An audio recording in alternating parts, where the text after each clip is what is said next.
बिस्मिल्लाहिर्रहमानिर्रहीम, अस्सलाम वालेकुम। सबस्पेस मैंने कवर किया था वेक्टर स्पेस के फर्स्ट लेक्चर में कि अगर कोई वेक्टर स्पेस का सबसेट लें, सबसेट पे भी अगर वेक्टर स्पेस की 10 प्रॉपर्टीज अगर सेटिस्फाई कर जाती हैं तो हम उस सबसेट को कहेंगे वो सबस्पेस है। लेकिन क्या हर बार ही हमें 10 प्रॉपर्टीज ही चेक करनी पड़ेंगी या कुछ और भी क्राइटेरिया है सबसेट को सब स्पेस प्रूव करने के लिए?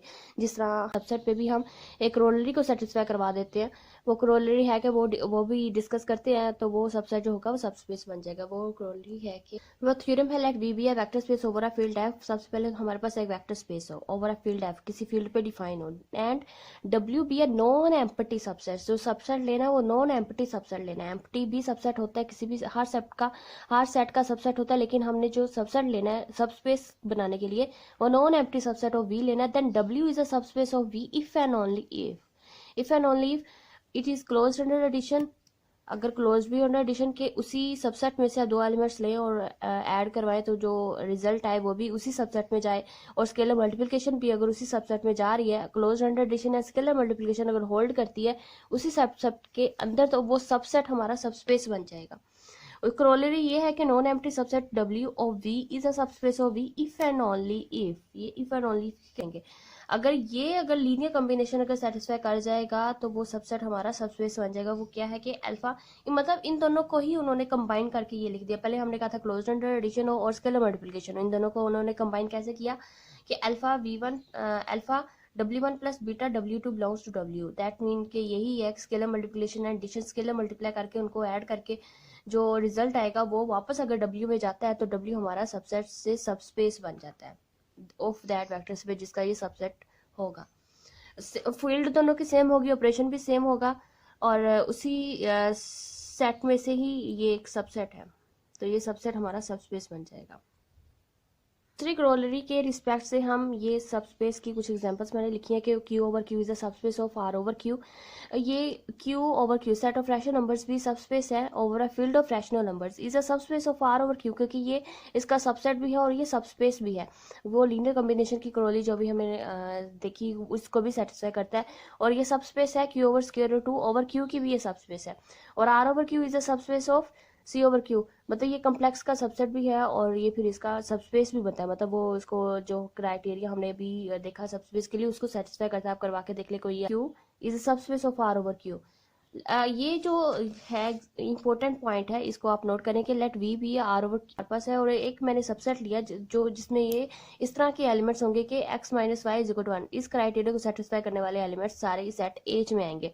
क्या इस सबसेट को कह सकेंगे कि वो इस सेट का सबस्पेस होगा, इस वेक्टर स्पेस का सबसेट होगा कि नहीं? अगर तो देखिएगा हमारे पास यहाँ जो भी एलिमेंट्स आएंगे वो इस कंडीशन को सेटिस्फाई करेंगे, वो वाले इस एज में एलिमेंट आ रहे हैं, लेकिन वो कैसे हैं कि x माइनस वाई, मतलब उनका डिफरेंस लेते जाए। रिजल्ट अगर 1 आता है तो वो एलिमेंट्स इसमें आएंगे, रिजल्ट अगर 1 आता है तो हम इसमें तो फिर एडिटिव आइडेंटिटी ही बिलोंग नहीं करती, तो हम इस सेट को कह नहीं सकते कि ये सब स्पेस बनेगा, क्योंकि सब स्पेस होने के लीनियर कॉम्बिनेशन से पहले एक प्रॉपर्टी है कि उसके अंदर एडिटिव आइडेंटिटी भी उस सब स्पेस में जाए, और सेकंड है कि वो लीनियर कॉम्बिनेशन भी उसी सेट में होना चाहिए। लेकिन इसमें एडिटिव आइडेंटिटी बिलोंग नहीं करेगी इस सेट में, कभी भी एडिटिव आइडेंटिटी आएगी नहीं, क्योंकि इसमें एलिमेंट्स ही ऐसे जिनका डिफरेंस लेने से 1 आ रहा है, तो डिफरेंस लेने से अगर 0 नहीं बनता, एडिटिव आइडेंटिटी बिलोंग नहीं करती इस सेट एच से, तो हम इस सब सेट को कह नहीं सकेंगे कि वो सब स्पेस है। मतलब आपने क्या करना है कि किसी भी सेट को किसी भी सब सेट को अगर सेट प्रूफ करना है तो सबसे पहले आपने चेक करना है क्या एडिटिव आइडेंटिटी उसमें है, सेकंड आपने लीनियर कॉम्बिनेशन वाली चीज चेक करनी है। ये पॉइंट मुझे उधर बताना चाहिए था, मिस हो गया, लेकिन इस एग्जांपल से आप नोट कर लें कि सबसे पहले आपने चेक करना है कि एडिटिव आइडेंटिटी उसमें है, और सेकंड आप वो क्रोलरी जो मैंने बताई लीनियर कॉम्बिनेशन वाली वो आपने सेटिस्फाई करवानी है। तो एडिटिव आइडेंटिटी देख के ही आपने उधर से ही कह देना कि ये सबसे सबस्पेस नहीं बनती, तो hence H is not a subspace of R cube over R. Next, ये लीनियर कॉम्बिनेशन को अगर सेटिस्फाई भी करता है लेकिन ये एडिटिव आइडेंटिटी ही नहीं इसके अंदर, तो हम इस सबसेट को सबस्पेस नहीं कह सकते।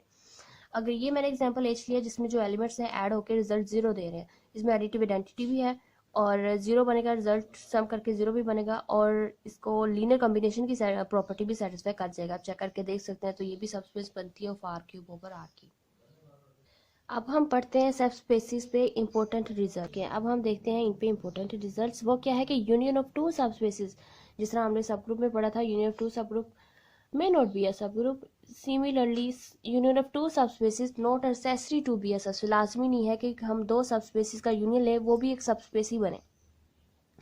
फॉर एग्जाम्पल यहाँ मैंने एग्जाम्पल लिया v is equal to R square, two dimensional ली है मैंने vector space over field of real numbers पे मैंने लिया, और इस पे इसके जो सबसेट्स मैंने लिए, दो सबसेट लिए, वो किस तरह के जिसको सेकंड एलिमेंट है वो एक्स एक्सिस पे है, उसका वाई कोऑर्डिनेट तो ऑब्वियसली जीरो होगा, और इसमें जो w है वो मेरे वाई एक्सिस पे एलिमेंट सारे एलिमेंट्स लिए जिसका एक्स कोऑर्डिनेट जीरो है। तो मैंने यहाँ पे दो एलिमेंट्स लिए U50 and 04। अगर आप इन दोनों का यूनियन लें, यूनियन का मतलब होता है सब वेक्टर स्पेस में यूनियन का मतलब उनका सम लेना होता है। तो अगर हम सम करें तो हमारे पास जो रिजल्ट आएगा 54, वो 54 तो इस दोनों U और W के यूनियन से बिलोंग ही नहीं करता। तो हम यहाँ से कह सकते हैं कि ये इसका union of two subspace is not necessary to be a subspace, ये क्लोज्ड ही नहीं है। तो ये इसमें कंडीशन आ जाती है कि दो सबस्पेसिस को फिर यूनियन होने के लिए क्या क्राइटेरिया सेटिस्फाई करना चाहिए। वो ये क्राइटेरिया होता है कि you union W is subspace if and only if you contain करे डब्ल्यू में या डब्ल्यू कंटेन कर जाए यू में। एक दूसरे का सबसेट अगर बनते हैं तो वो उनका यूनियन भी सबस्पेस बन सकता है। Otherwise union of two subspaces need not necessary to be a subspace. Next question बन सकता है कि क्या इंटरसेक्शन ऑफ टू सबस्पेसिस भी वो सबस्पेस हो सकती है या नहीं। तो इसमें भी एक थ्योरम मैंने लिया है, थ्योरम की हेल्प से आप देखेंगे let U and W be two subspaces of a vector space V over a field F. Same field के ऊपर मैंने दो सबस्पेसिस लिए हैं, उनका intersection is also a subspace of V, U intersection W is also. मतलब ये लाजमी है कि अगर दो आपने सबसेट लिए हैं, सबस्पेसिस लिए हैं वेक्टर स्पेस की, तो उनका इंटरसेक्शन भी सबस्पेस होगा। ये इसका अकॉर्डिंग टू दिस थ्योरम लें और उनका इंटरसेक्शन लें तो वो भी एक वेक्टर स्पेस बनेगा। Is also vector space is also subspace of V, ये उस वेक्टर स्पेस वी की सबस्पेस बनेगा। Intersection of any number of subspace of we is also a subspace of V. मतलब आप सबस्पेसिस का इंटरसेक्शन लें, any number of subspace, infinite number of subspaces का भी आप इंटरसेक्शन लें तो भी एक सबस्पेस बनेगी। नेक्स्ट डेफिनेशन है सम ऑफ टू सबस्पेसिस। क्या दो सबस्पेसिस का सम भी वेक्टर स्पेस सबस्पेस बनेगा। Sum of two subspaces also subspace of V, let U and W be two subspaces of vector space V. इस तरह की ये कंडीशन इस तरह से डिफाइन होता है कि आपने दो सेट्स का सम कैसे लेना है, उनके एलिमेंट्स का सम लेना है। u belongs to u and w belongs to w। अगर आप उनके दो मतलब आपने दो सबस्पेसिस का सम कैसे लेना है, उनके एलिमेंट्स का सम करते जाना है। तो इस u प्लस w मतलब इन दोनों सबस्पेसिस के सम में उनके एलिमेंट्स का सम आएगा। इस तरह से डिफाइन होगा उनका सम। सम कैसे डिफाइन होगा ये भी बता दिया। सम जो होगा वो सबस्पेस तो होगा, लेकिन उनके जो सबस्पेस का सम होगा वो इस तरह से अगर डिफाइन है तो वो मतलब जो सम होगा u plus W is also contained in v, तो उनका सम भी उस v में कंटेन करेगा, क्योंकि ये सबस्पेस v के ही तो सबसेट्स हैं, तो उनका सम भी तो उसी वेक्टर स्पेस v में जाएगा, तो उनका सम भी एक वेक्टर सबस्पेस बनाएगा ही बनाएगा। नेक्स्ट थ्योरम है, थ्योरम की स्टेटमेंट्स ही तो क्वेश्चन में ली जा रही होती है, इसलिए मैं इनके प्रूफ नहीं करवा रही। प्रूफ ज़रूरी भी नहीं है, इस चैनल का पर्पस ही कॉम्पिटिटिव एग्जाम की प्रिपरेशन है, तो मैं इनकी थ्योरम की स्टेटमेंट्स ही करवा रही हूँ। नेक्स्ट थ्योरम है if U and W are subspace of vector space then U plus W is a subspace of V containing both U and W. ये भी क्वेश्चन बन सकता है कि जो हम दो सबस्पेस का सम लेंगे क्या वो सिर्फ यू को कंटेन करेगा, डब्ल्यू को कंटेन करेगा, containing both U and W. शायद इस तरह का क्वेश्चन आया भी था पेपर में, कंटेन वाला, contain both U and W. तो सम ऑफ टू सबस्पेसिस जो होगा वो कंटेन करेगा both U and W. You and W का अगर सम लिया गया है तो वो उन दोनों सबस्पेसिस को कंटेन करता है। ये इसमें जो एलिमेंट्स आएंगे वो यू के भी एलिमेंट्स होंगे, डब्ल्यू के भी एलिमेंट्स होंगे। Further you plus W is the smallest subspace. Further इसका देखिए concept, you plus W subspace तो होती है, वो स्मॉलेस्ट सबस्पेस होती है containing both U and W. Containing both U and W को कंटेन करने वाली स्मॉलेस्ट सबस्पेस होती है। ये भी क्वेश्चन बन सकता है कि you plus W is a subspace containing both U and W, तो वो सबस्पेस कैसी होगी, स्मॉलेस्ट होगी, लार्जेस्ट होगी, या फिर मतलब नन ऑफ दीज, या स्मॉलेस्ट एंड लार्जेस्ट, इस तरह कुछ ऑप्शंस बना के दे सकते हैं। किसी तरह भी ऑप्शन बन सकते हैं, तो आपने देखना है इन रिजल्ट को बस आपने याद रखना है कि u plus W is also subspace containing both U and W and u plus W is the smallest subspace of v। Next definition देखें, let U W be subspace of vector space V. उनका जो intersection में अगर सिर्फ singleton vector zero vector ही आ रहा है, then U plus W is called the direct sum. अगर दो सबस्पेस का आप इंटरसेक्शन लेते हैं उसमें सिर्फ जीरो वेक्टर कंटेन करने वाला सेट ही आता है तो वो डायरेक्ट सम हो जाता है of u and W and is written as this. और इस सब के ऊपर इस तरह सर्कल बना के इस तरह डायरेक्ट सम को लिखा जाता है।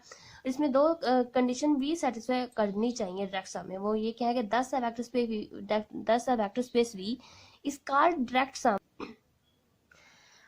अगर उसके अंदर ये दो कंडीशन अगर और सेटिस्फाई कर जाए कि उनका u प्लस डब्ल्यू उन दो सब स्पेसिस का आप सम करें तो पूरा वेक्टर स्पेस v बन जाए।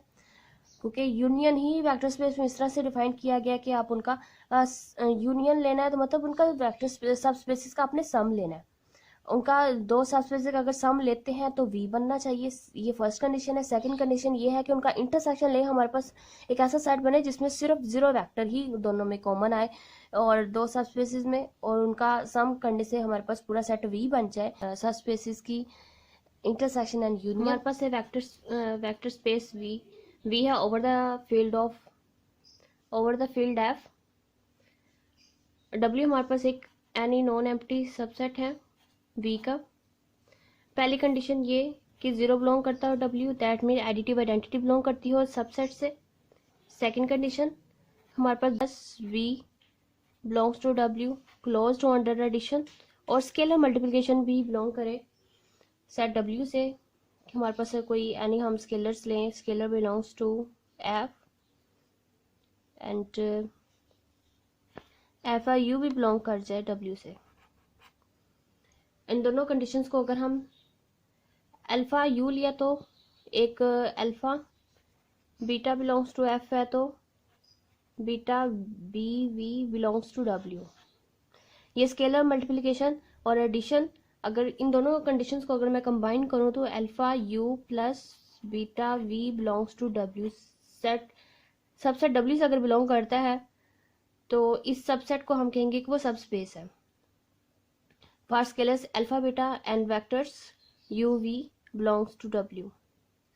अगर ये कंडीशन सेटिस्फाई करती है फर्स्ट कंडीशन सेकंड कंडीशन दोनों को कंबाइन मैंने किया तो ये condition alpha u plus beta v belongs to w, that subset is called a subspace of the vector space v over the field f।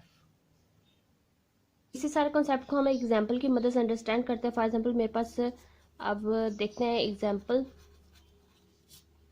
v मेरे पास एक वेक्टर स्पेस है r cube, हम वेक्टर स्पेस ले लेते हैं और इसका कोई भी सबसेट ले लेते हैं w की जो एलिमेंट्स इस तरह से डिफाइन है कि उसके फर्स्ट टू कोऑर्डिनेट्स इक्वल है, a is equal to b, इसके फर्स्ट टू कोऑर्डिनेट्स इक्वल है। ये मेरा एक सबसेट है सेट v का। तो मैंने अब चेक करना है क्या ये सबसेट सबस्पेस है या नहीं। तो मैं कोई एलिमेंट्स लेती हूँ w में से, u ले लिया एलिमेंट, वो इस तरह से है कि a1 b1 c1 कर लेते हैं। कोई any element of w v ले लेते हैं सेकंड, a2 b2 c2। ये दो एलिमेंट्स लिए मैंने फ्रॉम सबसेट w। और अब इनकी क्लोज्ड और एडिशन और मतलब ये लीनियर कॉम्बिनेशन हमने चेक करना है। इसके लिए मुझे चाहिए दो, जितने एलिमेंट्स लेते हैं उतने ही स्केलर्स लेने, मतलब जितने वेक्टर्स उतने ही स्केलर्स लेने हैं। आप स्केलर्स भी अल्फा बीटा ले लेते हैं ओवर द फील्ड r के ऊपर। ये डिफाइन है वेक्टर स्पेस, यहीं से मैं दो स्केलर्स ले रही हूँ बिलोंग्स टू r, दो स्केलर्स मैंने लिए। अब alpha u plus beta v is equal to alpha u a1 b1 c1 plus beta into a2 b2 c2। अब w में जो डिफाइन है एलिमेंट्स किस तरह से है क्योंकि फर्स्ट टू कोऑर्डिनेट्स इक्वल हैं। तो अब पहले स्केलर मल्टीप्लिकेशन करते हैं इसके, alpha a1 plus beta a2 alpha b1, और w में क्या डिफाइन है क्योंकि फर्स्ट टू कोऑर्डिनेट्स इक्वल हैं। इसका मतलब इधर a1 is equal to b1 है, a1 is equal to b1 है and a2 is equal to b2 है। अगर मैं दोनों तरफ स्केलर्स इधर भी अल्फा से मल्टीप्लाई कर दूं, इधर भी अल्फा से मल्टीप्लाई कर दूं और इधर मैं बीटा से मल्टीप्लाई कर दूं, अगर इन दोनों को मैं ऐड करूं, इनका लेफ्ट साइड लेफ्ट में ऐड हो जाएगी, राइट साइड राइट में ऐड हो जाएगी। तो किस तरह से होगी, alpha A1 plus beta A2 is equal to alpha B1 plus beta B2। तो देखें ये इसका यही कोऑर्डिनेट बनता है, first point alpha A1 plus beta B2 is equal बन गया alpha B1 plus beta B2। इसका मतलब ये इसके फर्स्ट टू कोऑर्डिनेट्स इस लीनियर कॉम्बिनेशन के भी इक्वल बन गए हैं। ये सेटिस्फाई कर रहा है डब्ल्यू सेट की जो डिफाइन है एलिमेंट्स उसकी कंडीशन को सेटिस्फाई कर रहा है। दैट मीन ये जो लीनियर कॉम्बिनेशन है बिलोंग कर जाता है सेट डब्ल्यू से। Alpha u hence alpha u plus beta v belongs to set डब्ल्यू। तो यहाँ से साबित हो गया कि लीनियर कॉम्बिनेशन भी बिलोंग करता है और इसका लीनियर कॉम्बिनेशन सेट डब्ल्यू से बिलोंग कर जाता है। तो डब्ल्यू हमारे पास एक सबसेट से सबस्पेस बन गया, subspace of we.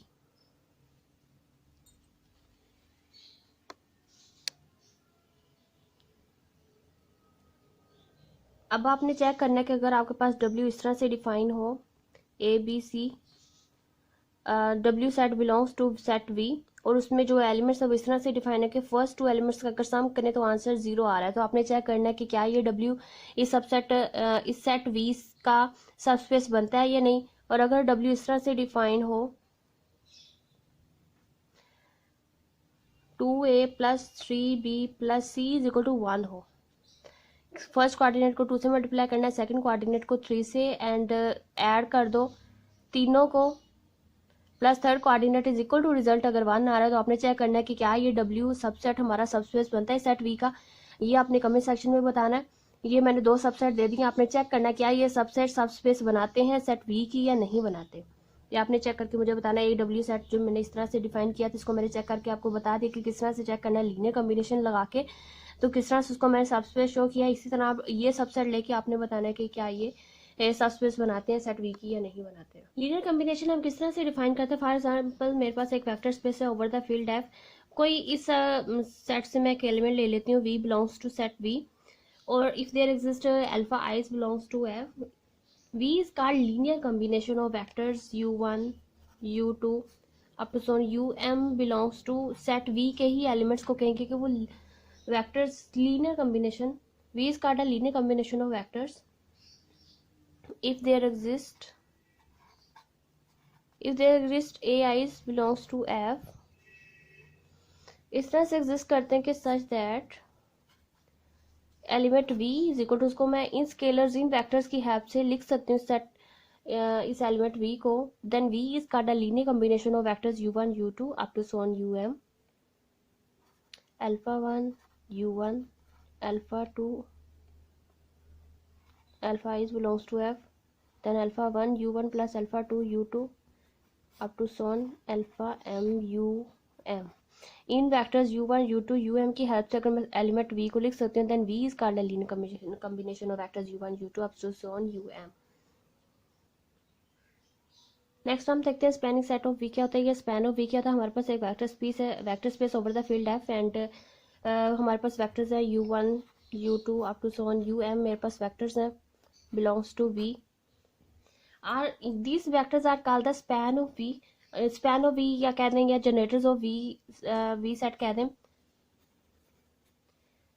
If for every V belongs to V, there exist for every V belongs to V, there exist AI's belongs to F। ऐसे हमें स्केलर्स मिलने चाहिए इस तरह से कि such that v is equal to linear combination में अगर हर v के हर एलिमेंट को इस लीनियर कॉम्बिनेशन इन वेक्टर्स की हेल्प से, इन वेक्टर की हेल्प से लीनियर कॉम्बिनेशन अगर बना सकती हूँ तो ये वेक्टर्स मेरे स्पैन कहलाएंगे सेट v के, या फिर जनरेटर्स होंगे इस सेट v के, क्योंकि v का हर एलिमेंट इन वेक्टर्स के लीनियर कॉम्बिनेशन में मैं लिख सकती हूँ। वो किस तरह से होंगे, v एलिमेंट जो होगा v is equal to a1 u1 a2 u2 up to so on am um। अगर मैं इस सेट v के हर एलिमेंट को इन वेक्टर्स की हेल्प से लिख सकती हूँ तो ये मेरे वेक्टर्स जनरेटर्स या स्पैन ऑफ v कहलाएंगे। और ये जो सेट होगा जिसमें सारे एलिमेंट्स इस तरह से होंगे कि वो सेट v के हर एलिमेंट को जनरेट करेंगे, वो सेट मेरा स्पैनिंग सेट कहलाएगा। अगर सेट v के हर एलिमेंट को इन वेक्टर्स की हेल्प के लीनियर कॉम्बिनेशन में अगर लिख सकते हैं तो ये वेक्टर्स मेरे स्पैन बन जाएंगे v के। तो हम इस तरह से इसको सेट को लिखेंगे, span of we is equal to u1 u2 up to so on um। ये मेरा स्पैनिंग सेट बन जाएगा।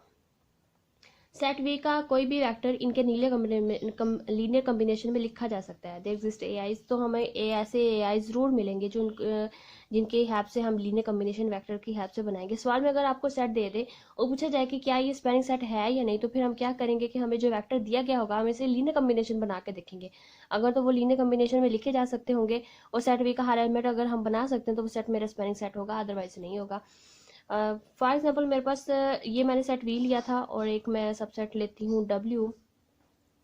मैं सेट डब्ल्यू लेती हूँ, वो भी मतलब किसी अगर वेक्टर जो लीनियर कम्बिनेशन में लिखा जा सकता है उसको स्पैन ऑफ वी में ऐड करने से कोई फर्क नहीं पड़ता, उसकी स्पैनिंग सेट की प्रॉपर्टीज में कोई चेंज नहीं आएगा, वही उसकी प्रॉपर्टीज एज इट इज ही रहेंगी। अगर मेरे पास कोई वेक्टर हो, ये मैंने फर्स्ट कंडीशन बताई, अगर मैं एनी वेक्टर यू के is a linear combination of you eyes, इन्हीं वेक्टर्स के लीनियर कॉम्बिनेशन में अनदर वेक्टर यू के मैं लिख सकती हूँ, तो उसको भी अगर मैं सब्ट्रैक्ट कर दूँ स्पैन ऑफ वी में, तो स्पैन ऑफ वी में तब भी कोई चेंज नहीं आएगा।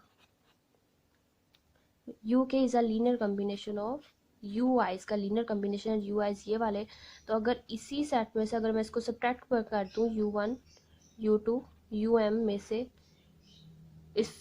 इस वेक्टर को अगर मैं यू के को सब्ट्रैक्ट भी कर दूं तब भी स्पैनिंग ऑफ वी में कोई फर्क नहीं पड़ता। मतलब किसी एलिमेंट को जो लीनियर कॉम्बिनेशन में लिखा जा सकता है उसको ऐड कर दें या सब्ट्रैक्ट कर दें, स्पैनिंग सेट पे कोई फर्क नहीं पड़ेगा, उसकी प्रॉपर्टीज एज इट इज ही रहेंगी। जिस तरह हमारे पास एक जीरो वेक्टर है, जीरो वेक्टर को भी किसी भी स्केलर्स के लीनियर कॉम्बिनेशन में लिखा जा सकता है, वो जीरो रिजल्ट ही देगा। जीरो वेक्टर को किसी स्पैनिंग सेट में ऐड करें या सब्ट्रैक्ट करें उस पर तो कोई फर्क नहीं पड़ेगा। ये दो प्रॉपर्टीज हैं, important properties relating to spanning set of we.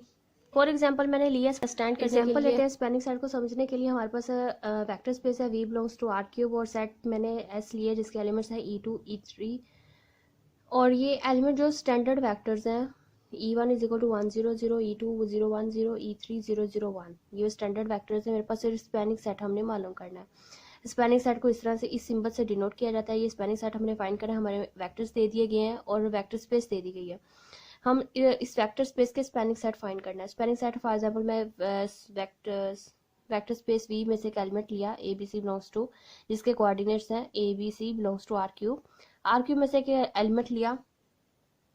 तो मैं अब ये जो मैंने एलिमेंट लिया क्या उनको इन वेक्टर्स के कॉम्बिनेशंस में लिख सकती हूँ। मैंने एक स्केलर्स लिए ए बी सी स्केलर्स लिए और ये तीन वेक्टर्स e1 e2 e3, ये मुझे तीन वेक्टर्स गिवन थे और वेक्टर स्पेस थी। मैंने इसका स्पैनिंग सेट फाइंड करना था, तो मैंने क्या किया कि इन वेक्टर्स को ऐसे स्केलर्स मैंने लेने हैं, ऐसे स्केलर्स फाइंड करने जिनके लीनियर कॉम्बिनेशंस में ये एलिमेंट सेट वी का एक एलिमेंट बना सकूँ जिसके कोऑर्डिनेट्स हैं ए बी सी। तो ऑब्वियसली मैं यहाँ जो स्केलर्स लूँगी वो ए बी सी ही लूँगी। अगर उनको स्केलर मल्टीप्लाई करके ऐड किया जाए तो वापस वही एलिमेंट मेरे पास आ जाता है। किस तरह से है कि इसको अंदर मल्टीप्लाई करें, स्केलर मल्टीप्लाई करें तो a00 बनेगा, अंदर जीरो b0 एंड 00c बनेगा। इन तीनों वेक्टर्स को जब ऐड करते हैं फर्स्ट कोऑर्डिनेट फर्स्ट में ऐड हो जाएगा, सेकंड में एंड थर्ड कोऑर्डिनेट थर्ड में ऐड होते जाएंगे। उन तीनों को ऐड करने से मेरे पास जो फाइनल रिजल्ट आएगा abc आएगा, मतलब वही वेक्टर आ जाता है जो मुझे रिक्वायर्ड था। अब इन वेक्टर्स की हेल्प से और इन स्केलर्स की हेल्प से मैं ये, क्योंकि मैंने एक जनरल एलिमेंट लिया था इस वेक्टर स्पेस वी का, तो इस तरह से मैं हर एलिमेंट इस वेक्टर स्पेस का इन स्टैंडर्ड वेक्टर्स या इन स्टैंडर्ड एलिमेंट्स की हेल्प से मैं लिख सकती हूँ। तो ये मेरे जो वेक्टर्स हैं ये लीनियर कॉम्बिनेशन, ये सारे वी इसके जो सारे एलिमेंट्स होंगे वो लीनियर कॉम्बिनेशन बन जाएंगे इन वेक्टर्स e1 e2 e3 के। तो span of we is equal to e1 e2 e3, मतलब ये जो एलिमेंट्स है ये स्पैनिंग सेट है या फिर ये जनरेटर्स सेट है इस सेट वी का, क्योंकि इन वेक्टर्स की हेल्प से मैं इस वेक्टर स्पेस वी के हर एलिमेंट को जनरेट कर सकती हूँ। तो r cube is equal to spanning set, ये क्योंकि मैंने जनरल एलिमेंट लिया था तो वेक्टर स्पेस वी का हर एलिमेंट इन वेक्टर्स की हेल्प से बनाया जा सकता है। सिमिलरली ये एग्जांपल है मेरे पास V is equal to are cube over R है, उनके वेक्टर्स v1 v2 v3, ये भी एज इट इज वैसे ही है जिस तरह मैंने अभी e1 e2 e3 लिया था। यहाँ भी कोई जनरल एलिमेंट लेके इस वेक्टर स्पेस का एक जनरल एलिमेंट लेके ए बी सी, उससे भी मेरे पास v1 v2 v3, ये इन वेक्टर्स को मैं किस से मल्टीप्लाई करूँ कि मुझे वेक्टर स्पेस का एलिमेंट वी मिल जाए जो मैंने कंसीडर किया हुआ है फ्रॉम वी। ओबियसली वो स्केलर्स मैं लूँगी ए बी सी, इन स्केलर मल्टीप्लाई करके ऐड करने के बाद मुझे जो एलिमेंट वो यही मिलेगा, और ये मेरा फिर ये जो वेक्टर्स होंगे ये भी स्टैंडर्ड वेक्टर्स हैं। कोई भी आप एलिमेंट लें तो इन वेक्टर्स की हेल्प से आप उसे लीनियर कॉम्बिनेशन में लिख सकते हैं, तो ये भी मेरे स्पैन बनेंगे इस सेट वी के। By definition, there है linear combination spanning set definition. Let V be a vector space over a field F. Then vectors V1, V2, Vm belongs to be any vector in V of the form any vector V in of the form A1, V1, A2, V2 up to 7 plus AM, VM where AI is belongs to field F1 less than equal to i less than equal to m. यानी सारे example, सारे question, सारा concept cover करने के बाद अब definition आप इसको देख लें, इंपॉर्टेंट रिजल्ट एंड थ्योरम्स देख लें किस तरह से इनसे रिलेटेड ही है linear combination spanning set. And नई डेफिनेशन है कि वो लीनियर स्पैम का होता है, वो भी हम देखते हैं। और तो ये अगर मैं स्केलर्स और वेक्टर्स का इस तरह से कंबाइन करके मैं लिख सकती हूँ किसी भी एलिमेंट वेक्टर स्पेस किसी भी एलिमेंट को अगर मैं लिख सकती हूँ, तो ये एलिमेंट मेरा वी लीनियर कॉम्बिनेशन होगा of vectors v1 v2 v3। इसका linear combination over f of vectors v1 v2 up to so v है। लीनियर स्पैन की डेफिनेशन देख लें। लीनियर स्पैन क्या होता है? Let s be a non empty subset of vector space v. कोई भी आप सबसेट लें, non empty subset of vector space का एक नॉन एम्प्टी सबसेट ले s the set of are linear combination of elements of s. इस set के जो लीनियर कॉम्बिनेशन सेट के जो एलिमेंट्स हैं वो सारे लीनियर कॉम्बिनेशन हैं of S is called linear span. मतलब लीनियर स्पैन इस सेट एस को कहेंगे लीनियर स्पैन है, क्योंकि लीनियर स्पैन का जो हर एलिमेंट है वो लीनियर कॉम्बिनेशन में लिखा जा सकता है। हर एलिमेंट एक लीनियर कॉम्बिनेशन है, तो वो सेट जो मेरा बनेगा वो लीनियर स्पैन होगा। Denoted by s and f is infinite. If s is infinite take linear combination of all finite subset of s. अगर आपका जो सेट एस आपने non empty subset of vector space का लिया, अगर वो इनफाइनाइट है, then take linear combination of all finite subset of s. तो फाइनाइट सबसेट एस की हम लीनियर कॉम्बिनेशन लेंगे लीनियर स्पैन। लीनियर स्पैन को इस तरह से डिनोट किया जाए L of S is equal to summation I वेल फॉर 1 to n। ये जनरल फॉर्म में लिख दिए I V I A I belongs to F and V I belongs to S. ये सारे एलिमेंट एस के होंगे और सारे स्केलर फील्ड के होंगे ऑब्वियसली, और एन फाइनाइट होगा। फाइनाइट अगर एन आपका एस जो है इनफाइनाइट भी आ जाता है तो उसके जो लीनियर कॉम्बिनेशन होगा वो फाइनाइट सबसेट ऑफ एस होंगे। एग्जाम्पल देखें। Write the vector v is equal to 1 - 2 5 जिसके कोऑर्डिनेट्स ये हैं, बिलोंग्स टू आर क्यूब से एक मैंने एलिमेंट लिया v, और as a linear combination of vector v1 v2 v3 आपको एक वेक्टर दे दिया गया। क्वेश्चन आया फॉर एग्जांपल अगर आपको एक एलिमेंट दे दिया गया और ये वेक्टर्स दे दिए गए और कहा गया कि इस वेक्टर को आप लीनियर कॉम्बिनेशन में लिखें इन वेक्टर्स की हेल्प से v1 v2 v3 की हेल्प से लिखें। तो आप किस तरह से देख इसका सोल्यूशन देख लें हम किस तरह से इसको करेंगे। We have to express v as v is equal to a1 v1 a plus a2 v2 plus a3 v3। आपको सिर्फ वेक्टर्स दे दिए गए और एक एलिमेंट दे दिया गया जिसको लीनियर कॉम्बिनेशन में लिखना है। तो स्केलर्स आपने खुद से लेने हैं, खुद देखना है कि हमें किस इन वेक्टर्स को किस स्केलर मल्टीप्लिकेशन में लिखूंगी कि मुझे वापस ये वेक्टर v मिल जाए। तो स्केल जितने वेक्टर्स होते हैं उतने ही आपने स्केलर्स लेने होते हैं। फॉर a1 a2 a3 के लिए ये लीनियर कॉम्बिनेशन बनता था। अब मैंने स्केलर्स फाइंड करने हैं। ऐसे स्केलर फाइंड करने के लीनियर कॉम्बिनेशन के बाद मुझे ये वेक्टर मिल जाए जिसके कोऑर्डिनेट है 1 - 2 5। a1 a2 a3 मैंने जनरल ले लिया अभी, और वेक्टर्स मेरे पास v1 v2 v3 ये था, v1 लिखा v2 एंड v3, और ये मैंने scalars a1 a2 a3 general लिए जो मैंने फाइंड करने। नेक्स्ट इनको अगर स्केलर मल्टीप्लाई करने के बाद जब मैंने इनको ऐड किया तो ये कोऑर्डिनेट बन के a1 plus a1 2a2 2a3 बना, और नेक्स्ट मेरे पास a1 2a2 minus a3, next a1 3a2 plus a3, ये मेरे पास वेक्टर बना। अब इनको इक्वेशन फॉर्म में लिख लें, इसको इज इक्वल टू, तो इन दोनों को कंपेयर करके this coordinate is equal to first coordinate first के इक्वल होगा, सेकंड के इक्वल एंड थर्ड के इक्वल, मतलब a1 a3 a2 plus a3 is equal to 5। अब मेरे पास ये तीन इक्वेशंस बन गई। साइमल्टेनियसली सॉल्व करके मैं a1 a2 a3 की वैल्यूज निकालूंगी। a1 इज इक्वल टू -6 आता है, a2 is equal to 3 and a3 is equal to 2 आ जाता है। ये मुझे स्केलर्स मिल गए हैं, यही स्केलर्स हैं। इन स्केलर्स को अगर मैं इन वेक्टर्स के साथ कंबाइन करके लिखूं तो -6 v1 plus 3 v2 plus 2 v3 is a desired linear combination of vector v जिसके कोऑर्डिनेट है 1 - 2 5। ये लीनियर कॉम्बिनेशन की एग्जांपल दी मैंने।